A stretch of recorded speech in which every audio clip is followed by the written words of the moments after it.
Magandang umaga mula sa Pag-asa Weather Forecasting Center. Ito na ating update sa magiging tayo ng panahon sa susunod na 24 oras. Kaninang 2:30 ng madaling araw ay nakalabas na ng ating Philippine Area of Responsibility itong bagyo na ating minomonitor na may local name na Igme. At itong tropical depression na ito, latest location natin as of 4 a.m. ay sa layong 520 kilometers north-northeast ng Itbay at Batanes. Ito ay may taglay na lakas ng hangin na malapit sa gitna na umaabot sa 55 kilometers per hour, pagbugso na umaabot sa 70 kilometers per hour. Patuloy yung paggalaw nito pahilagang kanluran sa bilis sa 35 kilometers per hour papalayo sa ating bansa.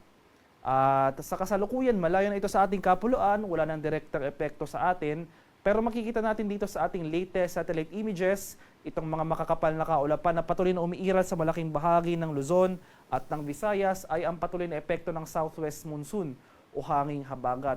Kaya malaking bahagi ng Luzon, pati na rin dito sa western Visayas at sa summer provinces, makakaranas ngayong araw ng makulimlim na panahon. Sasamahan niya ng mga kalat-kalat na pag-ulan, pagkulog at pagkidlat. Pinakamaapektuhan ng habagat, ito yung pag-iral ng southwest monsoon, itong malaking bahagi na extreme northern Luzon. So sa Batanes, Babuyan Islands, pati na rin dito sa western section ng northern at central Luzon, sa mga areas ng Ilocos Region at sa mga lalawigan ng Zambales at Bataan. Asahan natin, since ito yung mga areas na exposed or yung pinaka-exposed sa habagat, ang mataas sa tsansa ng mga malalakas at tuloy-tuloy na pag-ulan ngayong araw. Sa nalalabing bahagi ng Visayas at buong Mindanao, makakaranas naman tayo ng maaliwalas na panahon for today, maliban na lamang sa mga tsansa ng isolated rain showers or yung mga usual na thunderstorms pagsapit ng hapon hanggang sa gabi. At ito yung ating latest track and intensity forecast para kay Bagyong Igme. So habang nasa labas ito na ating par, magpapatuloy yung paggalaw nito generally west-northwestward for the remainder of the day. And pagsapit naman bukas, magiging west-southwestward yung paggalaw nito. Mapapanatili ni Igme ang lakas nito bilang isang tropical depression ngayong araw, pero pagsapit bukas ay since unfavorable conditions yung location ni Igme, ay mag-weaken na ito or tuluyan ng hihina into a low pressure area. And mananatiling malayo pa rin ito sa ating bansa. At wala nang nakataas na wind signal sa anumang bahagi ng ating kapuluan. Gayunpaman, dahil sa pag-iral ng habagat, makakaranas pa rin tayo ng pagbugso ng hangin ngayong araw sa areas ng Ilocos Region, Abra, Benguet, sa bahagi ng Batanes, Babuyan Islands, sa extreme eastern portion ng Isabela, Nueva Vizcaya at sa Zambales. Pagsapit naman na bukas, September 22, makakaranas pa rin tayo ng mga pagbugso ng hangin na dala ng habagat sa areas ng Ilocos Region, Abra, Benguet, Batanes, Babuyan Islands, mainland Cagayan, Isabela, Nueva Vizcaya at sa Zambales.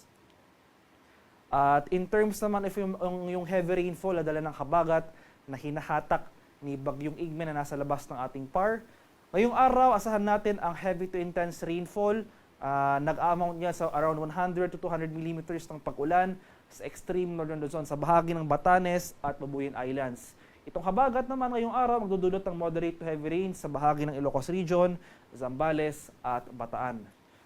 Mababawasan yung mga pag-ulan na dala ng habagat starting tomorrow sa extreme northern Luzon and most of Ilocos Region. So moderate to heavy rains pa rin, pero ang ating posibleng maranasan sa bahagi ng Pangasinan, Zambales at sa Bataan. Kaya sa mga nabanggit na lugar, patuloy tayong maging handa at alerto sa mga banta ng pagbaha at pagguho ng lupa, lalong-lalo na kung tuloy-tuloy ang pag-ulan na ating mararanasan.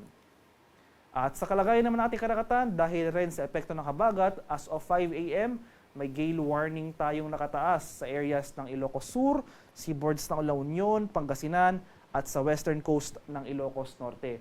Kaya sa ating mga kababayang mangingisda at may mga maliliit na sasakyang pandagat, sa mga seaboards na ito, kung maaari ay huwag po muna tayong pumalaot dahil patuloy tayong makakaranas ng maalon hanggang sa napakaalong karagatan na dala ng habagat. At para sa karagdagang impormasyon tungkol sa ulat panahon, lalong-lalo na yung mga rainfall o yung heavy rainfall warning or rainfall advisory sa posibleng i-issue ng ating Pag-asa Regional Center sa ating mga lokalidad, i-follow kami sa aming social media accounts at DUS_Pag-asa. Mag-subscribe rin kayo sa aming YouTube channel sa DOST Pag-asa Weather Report at palaging bisitahin ang aming official website sa pag-asa.dost.gov.ph. At yan lamang po ang latest mula dito sa Pag-asa Weather Forecasting Center.